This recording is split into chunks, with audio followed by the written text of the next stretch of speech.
بسم اللہ الرحمن الرحیم۔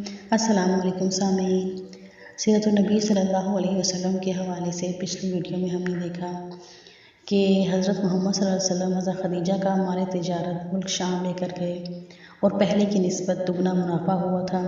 حضرت خدیجہ نے اپنے غلام میسرہ کو بھی ان کے ساتھ بھیجا۔ رسول اللہ صلی اللہ علیہ وسلم کے ساتھ مختلف موضوعات پیش آئے، مختلف واقعات پیش آئے، ان کے اوپر بادلوں کا سایہ کیا جانا، فرشتوں کا سایہ کیا جانا، نستورہ رہب کی ملاقات، ان کا رسول اللہ صلی اللہ علیہ وسلم کو پیغمبر کہنا، ان پر ایمان لانا اور بہت سے واقعات۔ یہ تمام چیزیں دیکھ کے میسرہ بہت زیادہ حیران ہوئے۔ اس کے بعد حضرت خدیجہ نے بھی خود اپنی آنکھوں سے دیکھا کہ جب رسول اللہ صلی اللہ علیہ وسلم واپس تشریف لا رہے تھے تو دو فرشتے ان پر سایہ کیے ہوئے تھے۔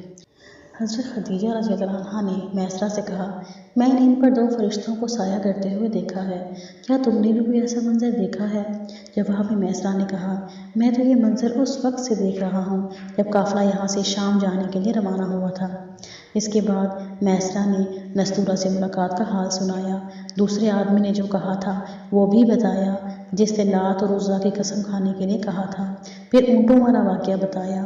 یہ تمام باتیں سننے کے بعد سیدہ خدیجہ رضی اللہ عنہا نے آپ کو طے شدہ اجرت سے دگنا دیا، جبکہ طے شدہ اجرت پہلے ہی دوسرے لوگوں کی نسبت دگنا تھی۔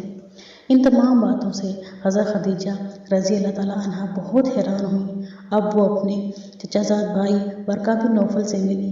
یہ پچھلی کتابوں کے عالم تھے۔ سیدہ خدیجہ نے انہیں جو کچھ دیکھا اور میسرہ کی زبانی سنا تھا وہ سب کہہ سنایا۔ ورقہ بن نوفل اس وقت عیسائی مذہب سے تعلق رکھتے تھے، اس سے پہلے وہ یہودی تھے۔ سیدہ خدیجہ رضی اللہ عنہا کی تمام باتیں سن کر ورقہ بن نوفل نے کہا، خدیجہ اگر یہ باتیں سچ ہیں تو سمجھ لو محمد صلی اللہ علیہ وسلم اس امت کے نبی ہیں۔ میں یہ بات جان چکا ہوں کہ وہ اس امت کے ہونے والے نبی ہیں، دنیا کو انہی کا انتظار تھا، یہی ان کا زمانہ ہے۔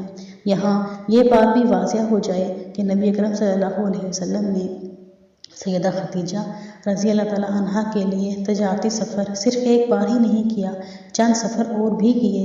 سیدہ خدیجہ رضی اللہ تعالیٰ عنہا ایک شریف اور پاک باز خاتون تھی، نسب کے اعتبار سے بھی قریش میں سب سے اعلیٰ تھی، انہیں قریش کی سیدہ کہا جاتا تھا۔ قوم کے بہت سے لوگ ان سے نکاح کے خواہش مند تھے، کئی نوجوانوں کے پیغام ان تک پہنچ چکے تھے، لیکن انہوں نے کسی کے پیغام کو قبول نہیں کیا تھا۔ نبی اکرم صلی اللہ علیہ وسلم تجارت کے سفر سے واپس آئے تو آپ کی خصوصیات دیکھ کر اور آپ کی باتیں سن کر وہ آپ صلی اللہ علیہ وسلم سے بہت زیادہ متاثر ہو چکی تھیں، لہٰذا انہوں نے ایک خاتون نفیسہ کو آپ کی خدمت میں بھیجا۔ انہوں نے آ کر آپ سے کہا کہ اگر کوئی دولت مند اور پاک باز خاتون خود آپ کو نکاح کی پیشکش کرے تو کیا آپ مان لیں گے؟ ان کی بات سن کر آپ صلی اللہ علیہ وسلم نے فرمایا، وہ کون ہے؟ نفیسہ نے فوراً کہا، خدیجہ بنت خویلد۔ آپ صلی اللہ علیہ وسلم نے انہیں اجازت دے دی۔ نفیسہ سیدہ خدیجہ رضی اللہ عنہا کے پاس آئیں، انہیں ساری بات بتائی۔ سیدہ خدیجہ رضی اللہ عنہا نے اپنے چچا عمرو بن اسد کو اطلاع کرائی تاکہ وہ آ کر نکاح کر دیں۔ سیدہ خدیجہ کی اس سے پہلے 2 مرتبہ شادی ہو چکی تھی۔ ان کا پہلا نکاح عتیق ابن مائد سے ہوا تھا، اس سے ایک بیٹی ہندہ پیدا ہوئی تھی۔ عتیق کے فوت ہو جانے کے بعد سیدہ کا دوسرا نکاح ابو ہالہ نامی شخص سے ہوا۔ ابو ہالہ کی وفات کے بعد سیدہ خدیجہ بیوگی کی زندگی گزار رہی تھی کہ انہوں نے آپ صلی اللہ علیہ وسلم سے نکاح کا ارادہ کر لیا۔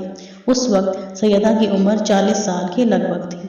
سیدہ خدیجہ کے چچا عمرو بن اسد وہاں پہنچ گئے، ادھر نبی کریم صلی اللہ علیہ وسلم بھی اپنے چچاؤں کو لے کر پہنچ گئے۔ نکاح کس نے پڑھایا، اس بارے میں روایات مختلف ہیں۔ ایک روایت یہ ہے کہ یہ نکاح آپ کے چچا ابو طالب نے پڑھایا تھا۔ مہر کی رقم کے بارے میں بھی مختلف روایات ہیں۔ ایک روایت یہ ہے کہ مہر کی رقم 12 اوقیہ کے قریب تھی، دوسری روایت یہ ہے کہ آپ نے مہر میں 20 جوان اونٹنیاں دیں۔ نکاح کے بعد نبی کریم صلی اللہ علیہ وسلم نے ولیمے کی دعوت کھلائی اور اس دعوت میں آپ نے 1 یا 2 اونٹ ذبح کیے۔